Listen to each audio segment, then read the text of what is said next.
no he hablado español. Entonces, por favor, perdón mis errores.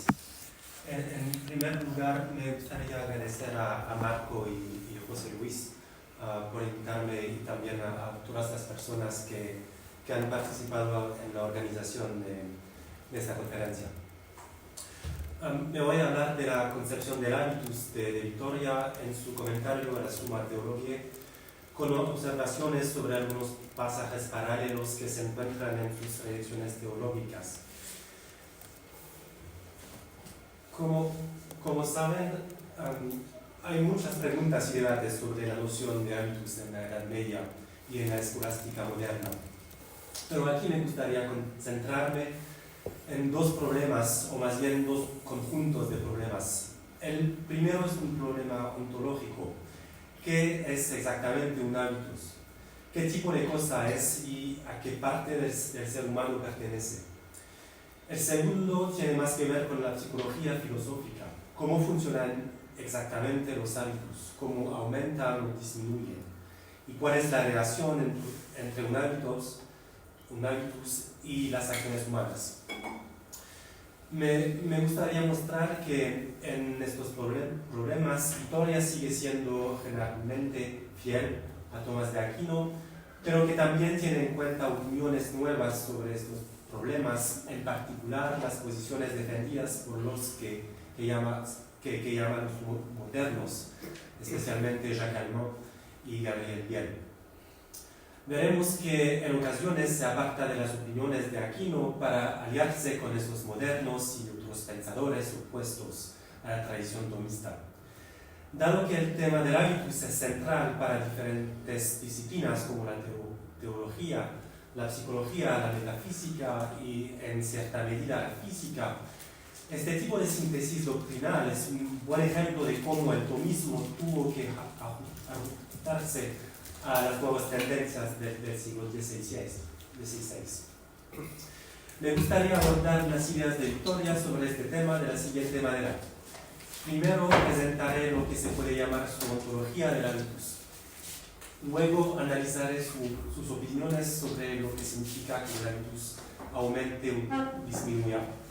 Y finalmente explicaré la concepción de Vittoria sobre la dinámica de los hábitus, es decir, cómo las acciones humanas contribuyen a mejorar los hábitos, lo que permitirá evaluar la parte de innovación propia que Vittoria introduce dentro de un marco generalmente moldeado por las posiciones tomistas.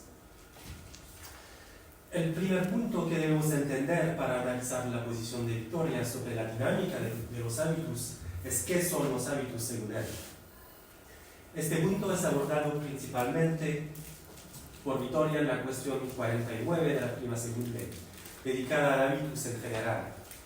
El problema de entender la naturaleza del hábitus fue un tema clásico del trasfondo escolástico de Vittoria. Respecto al tema del hábitus, Vittoria cita pocos autores, la mayoría de las veces los mismos autores, pero los conoce bastante bien y suele ofrecer una lectura justa de sus puntos de vista.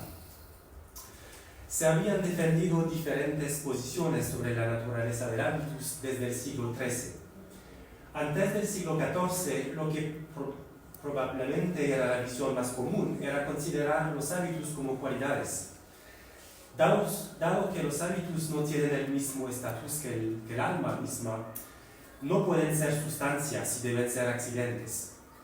Y entre las 9 categorías de accidentes, las cualidades eran de lejos la mejor solución, por dos razones. Primero, Aristóteles mismo había clasificado los hábitus como especies de cualidades, lo cual tenía una autoridad muy fuerte para Aquino y por lo tanto para Vittoria. En segundo lugar, la creciente tendencia del siglo XIII a diferenciar entre accidentes reales y accidentes relativos había reducido los posibles candidatos a dos principales, cualidades y cantidades. Dado que las cantidades no parecen ser buenos candidatos para los hábitos, la opinión más estándar, respaldada por Aquino, es que los hábitos pertenecen a la categoría de las cualidades. Sin embargo, aparecieron concepciones alternativas de los hábitos en el siglo XIV y algunos filósofos comenzaron a defender la idea que los hábitos estarían mejor definidos como tipos de relaciones.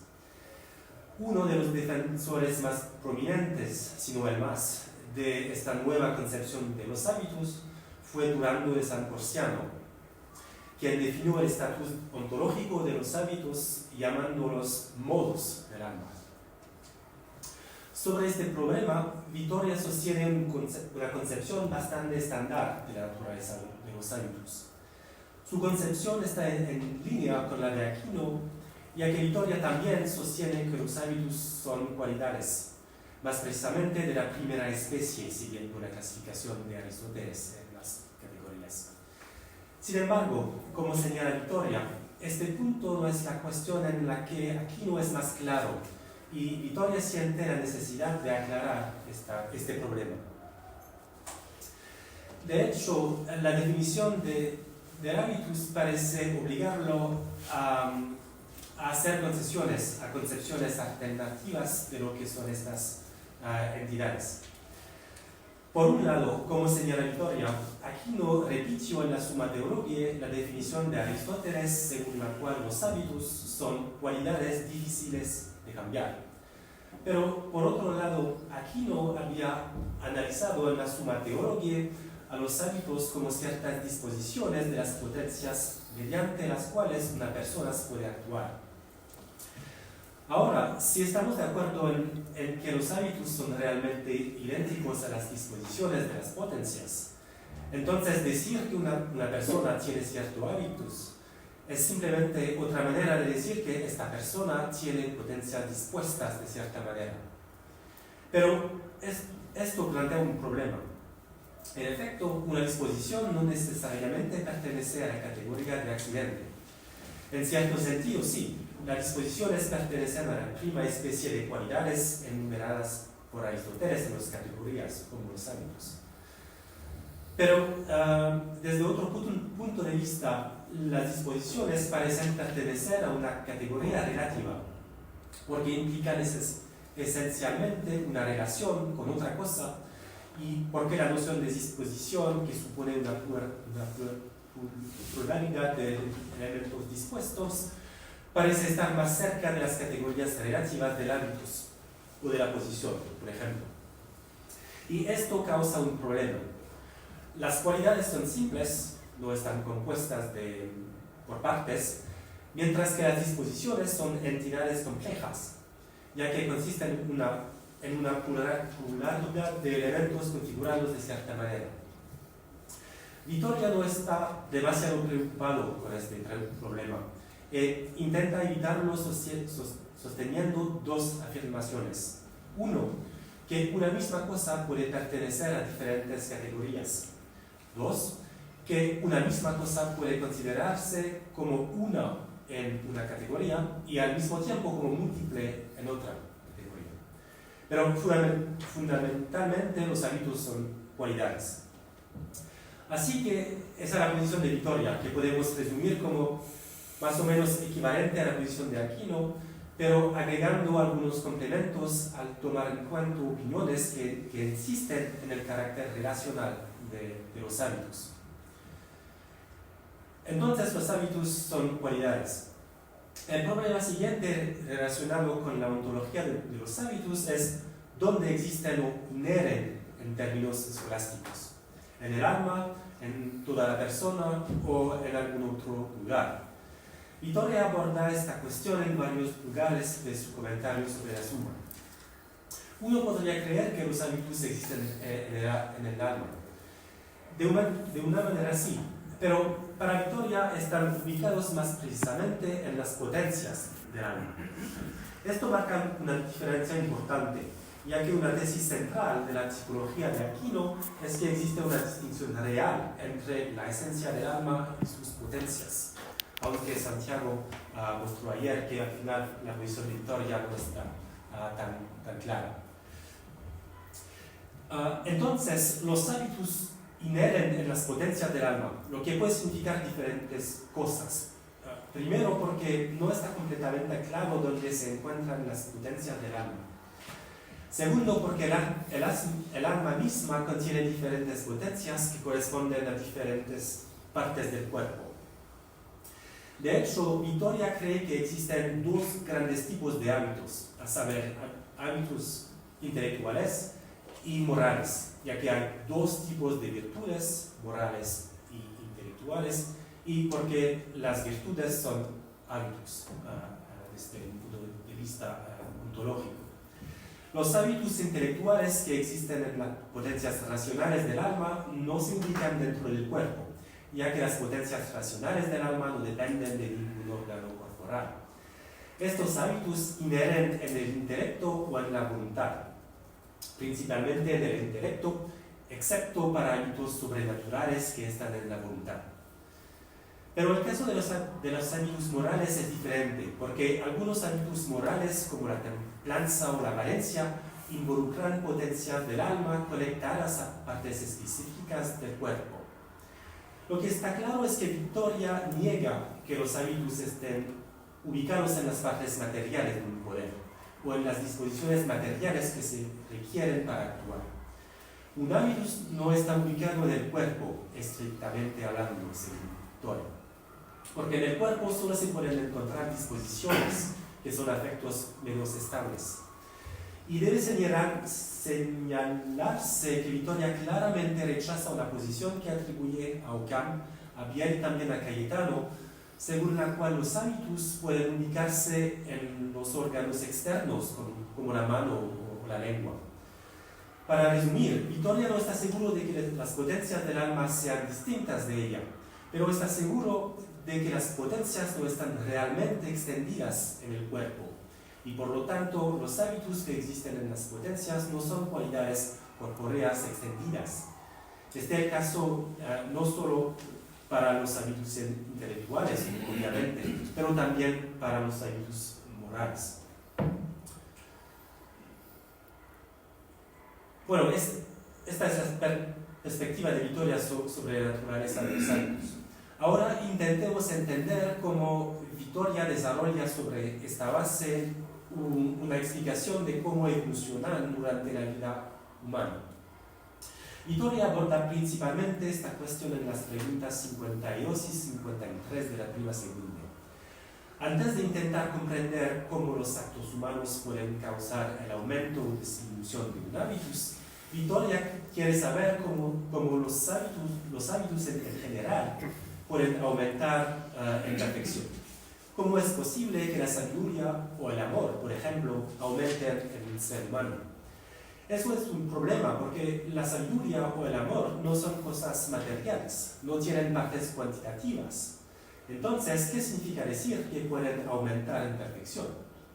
Aquí Vittoria vuelve a otro debate clásico de la era escolástica, llamado el problema de la intensidad latitud de las formas, que trataba de entender cómo una forma, una cualidad, un hábitus, puede variar en intensidad.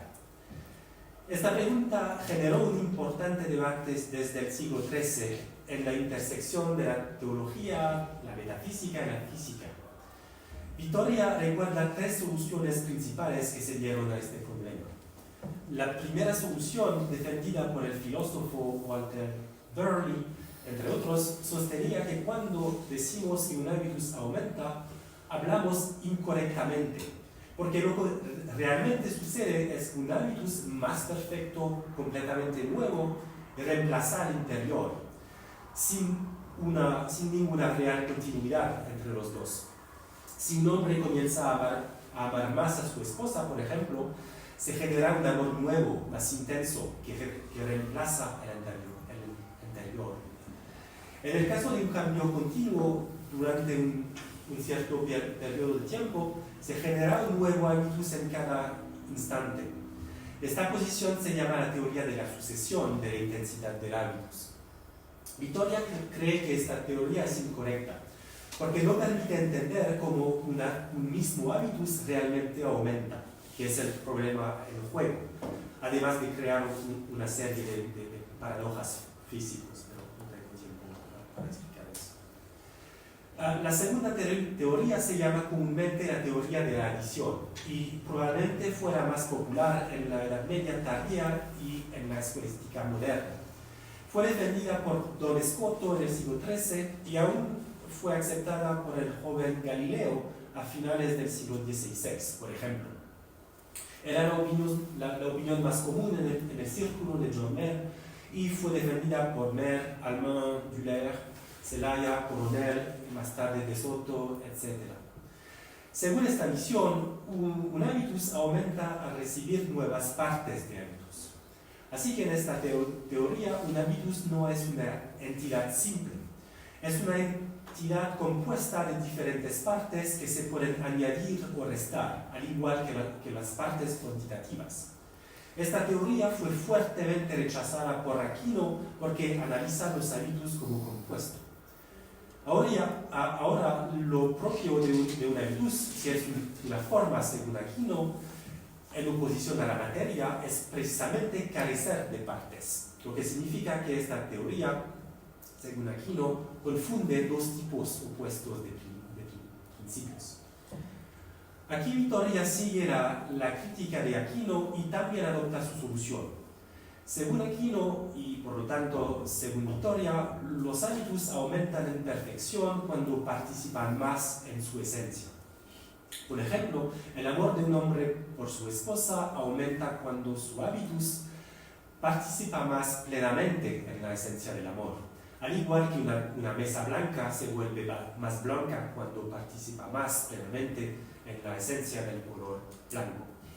Aquí podemos ver la coherencia de las posiciones de Vittoria, ya que esta concepción del aumento del habitus es acorde con la idea de que el habitus es una cualidad inmaterial que es inherente en el alma, la cual por sí misma no es extendida. Aquí es importante notar dos cosas. La primera es que Vittoria no es muy cuidadoso al especificar la posición de Aquino. De hecho, Aquino presentó dos versiones diferentes de esta teoría. Al principio de su carrera, en su comentario a las sentencias, Aquino dijo que el sujeto de un habitus, por ejemplo un hombre, participa más en la esencia del amor, pero que la esencia del amor presente en él permanece inalterada y no varía en perfección. En esta primera versión, la esencia de un habitus no varía en perfección, pero lo que varía es si este habitus está más o menos arraigado en esta persona. Más tarde, en la Summa Theologiae, Aquino aceptó que la esencia del amor misma aumenta en perfección cuando un hombre ama más perfectamente a alguien. La primera cosa a notar es que Vittoria tiende a confundir estas dos versiones diferentes de la teoría. De hecho, al tratar específicamente de cómo la caridad aumenta en el ser humano, le atribuye a Aquino la primera versión de la teoría, que Aquino rechaza en la Summa. En mi opinión, esto se puede explicar por el hecho que en el momento en que Vittoria compuso su comentario, esta teoría ya no era tan popular, lo que podría explicar que los detalles más finos y las variaciones de estas teorías no se entendieran perfectamente. Segunda y más importante observación. Vittoria cree que la teoría de Aquino y la segunda teoría que mencioné, la teoría de la adición, son equivalentes. Esto se puede ver en este texto. La controversia, según Vittoria, es simplemente un problema verbal. Esta es una actitud interesante porque no es el único lugar donde Vittoria toma una posición doctrinal y trata de mostrar que ambos lados son equivalentes.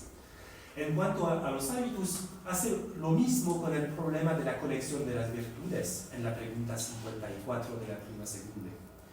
En este caso, Vittoria cree que hablar de grados de hábitos es simplemente una forma de decir que un hábitus participa más y más en su perfección. Si buscamos hablar según la verdad, entonces debemos reconocer que la forma de formular las cosas de Aquino es mejor y es más apropiada. Pero ambas vistas son equivalentes. Por supuesto, esto habría vuelto loco a Aquino, porque Aquino creía firmemente que no tiene sentido no tiene sentido decir que las formas tienen partes reales. La posición de Vittoria parece ser una postura común a diferentes dominicos de la misma época. Vittoria indica que su maestro Fenarius tenía la misma opinión. También podemos notar que esta es exactamente la visión propuesta por su colega Diego de Astudillo, del cual Vittoria dijo, como hemos visto ayer, sabe más que yo, pero yo sé mejor cómo vender mi saber. Esta postura representa claramente un nuevo intento para armonizar las enseñanzas de Tomás de Aquino con las teorías dominantes de la época, siendo la teoría de la visión casi universalmente aceptada en el círculo de John Mayer, donde Vittoria fue formado. Ahora que hemos visto qué son los hábitos y en qué sentido pueden aumentar o disminuir, estamos en posición de ver qué piensa Vittoria sobre la dinámica de los hábitos. En primer lugar, notemos que Vittoria cree que la mayoría de los hábitos pueden aumentar y disminuir en perfección, pero no todos.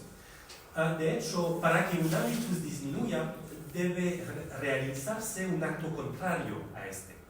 Esto implica que existe algo contrario a este hábitus. Y eso no siempre es el caso de que los hábitos tengan un contrario positivo. Este es el caso de la templanza, por ejemplo, o de la valencia, otros hábitos del mismo tipo. Pero no es el caso de hábitos sobrenaturales como la gracia o la caridad, por ejemplo, ni para un hábitus como la justicia. Estos hábitos no tienen contrarios positivos, sino solo privaciones, como la oscuridad es la mera privación de la luz, pero no algo real. Vittoria también cree que la mera ausencia de un acto no puede disminuir un hábitus. Un hábitus por sí mismo, sin causas externas, no puede disminuir. De estos dos puntos se deduce que solo ciertos tipos de hábitos pueden disminuir y siempre debido a actos contrarios. Pero el problema más difícil es la modalidad de aumento para los hábitos, que Vittoria analiza tanto para el caso especial de la caridad, en la pregunta 24 de la segunda D, como para el caso general de los hábitos en la pregunta 52 de la prima segunda. En ambos lugares el problema es el siguiente. ¿Qué se requiere para aumentar un hábito? Por un lado, Aquino y otros doctores antiguos dijeron que solo un acto más perfecto que el hábitus puede aumentarlo. Pero, por otro lado, los modernos como Gabriel Biel y Jacques Allemand dicen que cualquier acto, incluso menos perfecto que el hábitus, pueden aumentarlo. Por ejemplo, si una persona posee un hábitus de amor de grado 12 y realiza un acto de amor de grado 6, incluso si el acto es menos perfecto que el hábitus, lo aumentará. Atribuir grados a hábitos y actos puede parecer extraño en este contexto, pero no era inusual en tales discusiones escolásticas sobre hábitos morales. Especialmente, esta era la forma en que se discutían estos problemas en el círculo de John Mayer, donde la influencia de los calculadores de Oxford era muy importante, en particular en los escritos éticos de Jacques Allemand.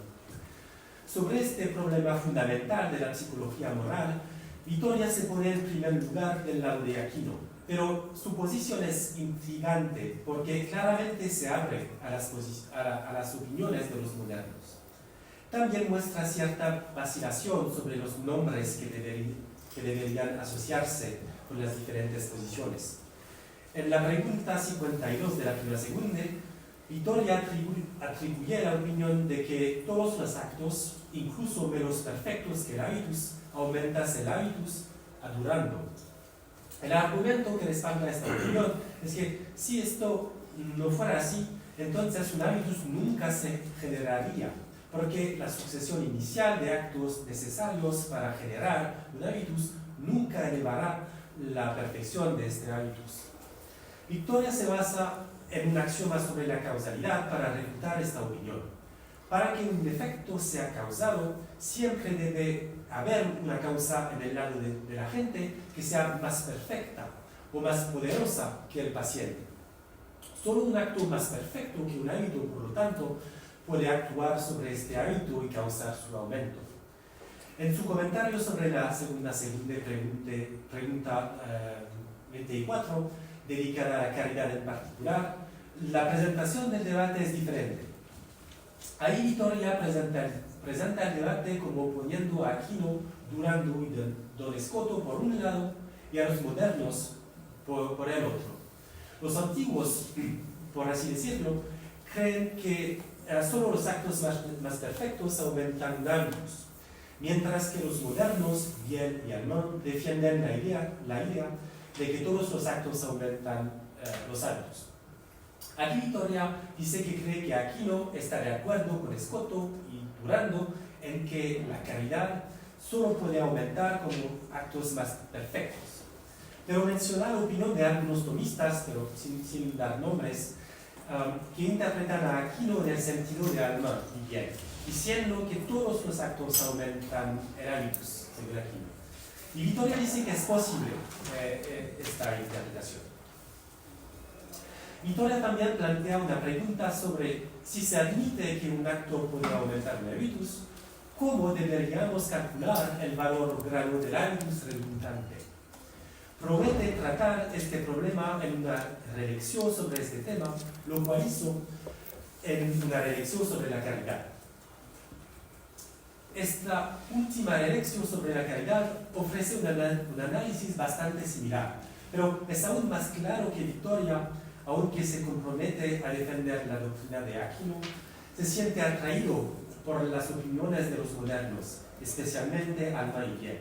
También estructura su tratamiento del problema en torno a una oposición entre los modernos y los antiguos. Pero aquí hace una diferencia entre los antiguos y pone a Aquino en un lado y Scoto y otro franciscano, Ricardo de Villavila, en otro lado.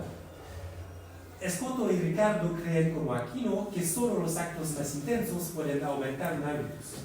Pero a diferencia de Aquino, piensan que los actos menos perfectos hacen algo, causan algún cambio.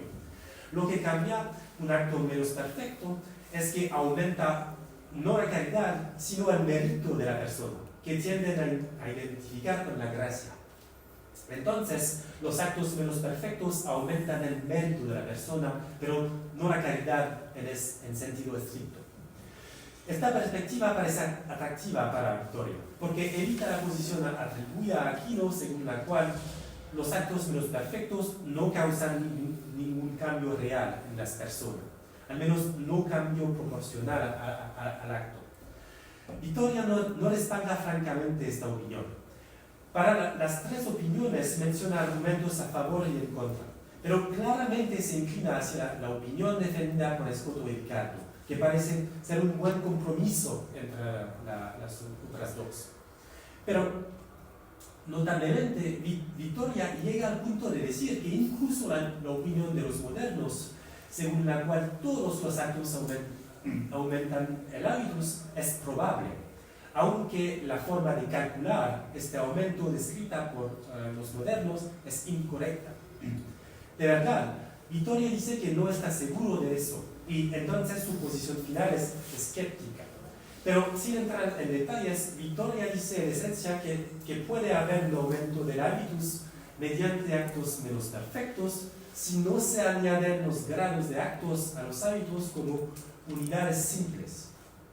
Se añaden, pero de manera proporcional, y no exactamente como dicen los modernos, lo que es una buena manera de mantener una posición conciliadora sin rechazar oficialmente la posición de Aquino. Pero, por supuesto, Aquino habría estado en desacuerdo con este punto. En conclusión, la postura de Vittoria sobre los hábitos muestra una relación compleja con la autoridad de Aquino, que busca respetar, pero también superar en diferentes aspectos. Quizás este punto no es totalmente evidente al examinar el lado metafísico o antropológico del problema, donde Vittoria es muy cuidadoso en respetar el contenido doctrinal central de la Suma de Aquino. Pero aparece claramente el problema de la explicación de cómo cambian los hábitos, donde Vittoria demuestra una actitud sincrética, y aún más del problema de la dinámica de los hábitos, donde llega a una posición que es probablemente completamente opuesta a las enseñanzas de Aquino. Se puede notar que estas divergencias se pueden explicar por los tipos de debates involucrados. El problema de la intensidad de los hábitos ya existía en la época de Aquino, pero es realmente en el siglo XIV cuando se desarrollaron nuevas teorías y se aplicaron a nuevas cuestiones teológicas y morales. Este desarrollo, basado en la idea que los hábitos pueden calcularse y que los hábitos pueden describirse como cuantidades, era completamente extraño a Aquino y, de hecho, incompatible con sus opiniones metafísicas. La misma observación se aplica al problema de la dinámica de los hábitos, que cambió con las tradiciones nominalistas del fin de la Edad Media y con las nuevas direcciones de la escolástica del siglo XVI frente a las reformas de la Iglesia. En otras palabras, Vittoria se enfrenta a contexto y desarrollos en el discurso teológico que no tiene los medios para abordar dentro del marco de Aquino. Algunas de sus ideas encuentran ecos similares en dominicos contemporáneos, como Diego de Astudillo, pero su desviación más radical de Aquino con respecto a la dinámica de los hábitos obliga a reconocer que, lejos de ser una mera repetición de los escritos de Aquino, las teorías de Vittoria ofrecen un buen ejemplo de cómo respetar una autoridad mientras se dice a veces exactamente lo contrario. Gracias.